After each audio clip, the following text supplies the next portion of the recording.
بعدی سفری سرخان آمدیم به تاجیکستان. بینندگانی عزیز طوری که خبر دارید ما از صیقل روی زمین از سمرقند باستانی به سیر و سیاحت برآمده بودیم، به واحه سرخان آمده بودیم و امروز باشد از واحه سرخان به جمهوری برادری تاجیکستان قدم رنجه نمودیم. با ما باشید، حرکت میکنیم درباره تاجیکستانی برادری به شما موادها آماده کنیم.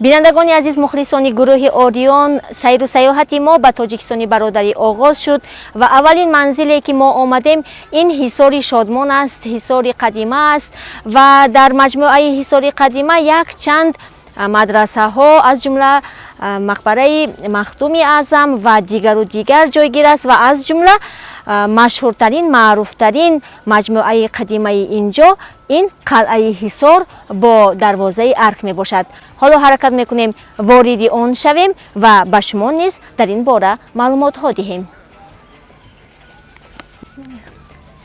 بینندگان عزیز، ما وارد قلعه شدیم، از دروازه ارک در آمدیم و اولین نوشتجاتی که ما دیدیم مهمانان محترم، مأموریت مؤسسه برای اشیاء گم شده شما جوابگر نیست، پس باید اشیاءهای خود را احتیاط کنیم.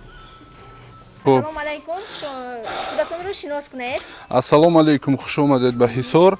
نام من اکمل حمیدов، مدیر شعبه آثارخانه ممنوعگاه تاریخی فرهنگی حصار.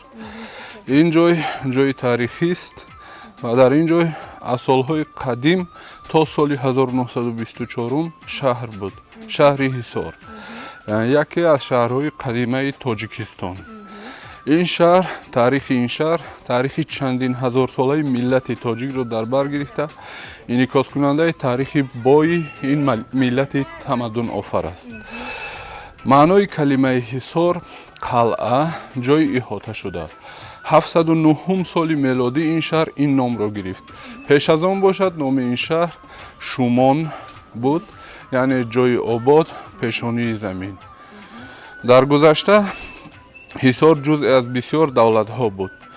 هخامنشی ها، امپریا اسکندر، امپریا سلفکیان، دولت یونان و باختر، دولت کوشانیان، ساسانیان، خلافت اموی ها، خلافت عباسی ها، دولت سامانیان، قراخانی ها، غزنوی ها، خوارزمشاهیان، اولوس چغتای، تیموریان، شیبانیان، اشترخانی ها، خانیگری بخارا، امارت بخارا. از سالهای 1860 تا سال 1920 حصار پایتخت بخارای شرقی بود، یعنی از ترمیز تا دروازه تاجیکستان، از ترمیز ازبکستان تا دروازه تاجیکستان در 8 بیکیگری های دهنو، حصار، قبادیان، قرغانتپه، قراتگین، درواز، بلجوان و کولاب.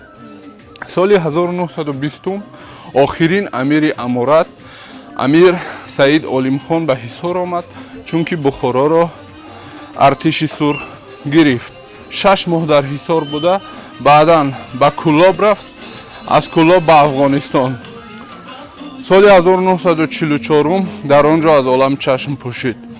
بعد از تأسیس یابی جمهوری شوروی مختار سوسیالیستی تاجیکستان، دوشنبه یکی از دهه‌های بزرگ حصار پایتخت اعلان می شود و حصار همچون شهر تمام می شود، چونکه آن زمان همین خیلی یک سیاست بود که دنیای کهن رو زیر و زبر کرده، دنیای نو می سازیم. اما آموزشی یادگاری های باستانی این موضع همان زمان شروع شد، اثبات کردند که در حقیقت موضع پر از تاریخ است و در اینجا آثارخانه زیر فضای کشاد سال 1982 تأسیس یافت.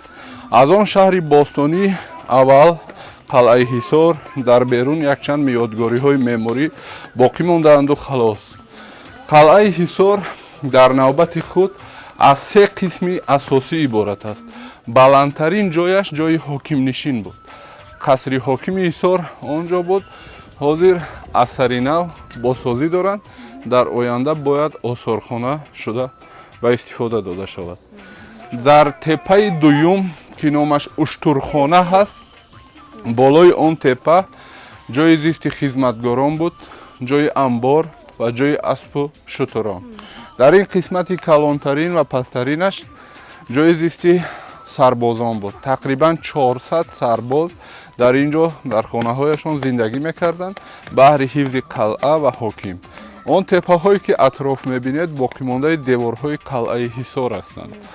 дар гузашта хеле баланду хеле паҳн буданд, лекин бо мурури замон хароб бахшида ба ҷашни 3000-солагии Ҳисор баъзе ёдгориҳои мавзеъ аз нав эҳё шуд.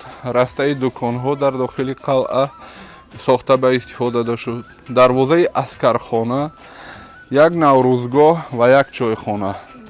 шаҳри Ҳисор бошад гирду гирди қалъаи Ҳисор буд. бо девор иҳота шуда буд. дарозии девор 10 километр, баландиаш то 8 метр, паҳноияш то 5 метр буд.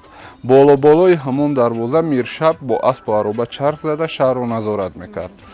аз он шаҳр то мо омада расидааст масҷиди сангин асрои 8-16, мақбараи мақдуми аъзам берун аст. мақбараи мақдуми аъзам асрҳои 10-16, ду мадраса, мадрасаи кӯҳна ва нав асрои 16-17, боқимондаи корвонсарой ва боқимондаи таҳоратхона. боқӣ биноҳои дигар хароб шуданд. дарвозаи асосии қалъа мансуб ба асри 16 мебошад. қисмати болояш бозсозӣ шудааст, қисмати поёнияш қадима аст. корҳои ҳафриётӣ дар ин ҷо рафта истоданд. дар натиҷаи корҳои ҳафриётӣ маълум шуд ки қадимтарин қабатҳои маданӣ ба давраи неолит, ба давраи яке аз давраҳои санг рафта мерасад. маданияти шартан олимон он давраро маданияти Ҳисор ном карданд, ки бори аввал аз шаҳри Ҳисор он маданият ёфта шуда буд. ташаккур. саломат бошед. саломат бошед, хуш омадед.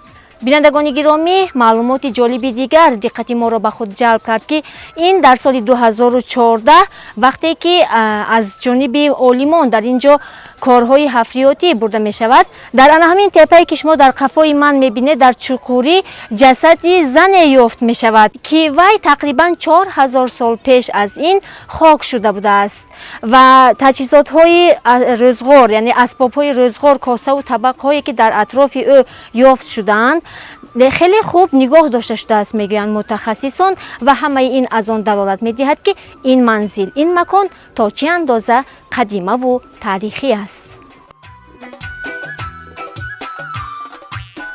дӯстони азиз, бо ҳамин саёҳати мо ба қалъаи Ҳисор ба охир расид, аммо сайру саёҳати мо дар Тоҷикистони бародарӣ идома дорад. бо мо бошед.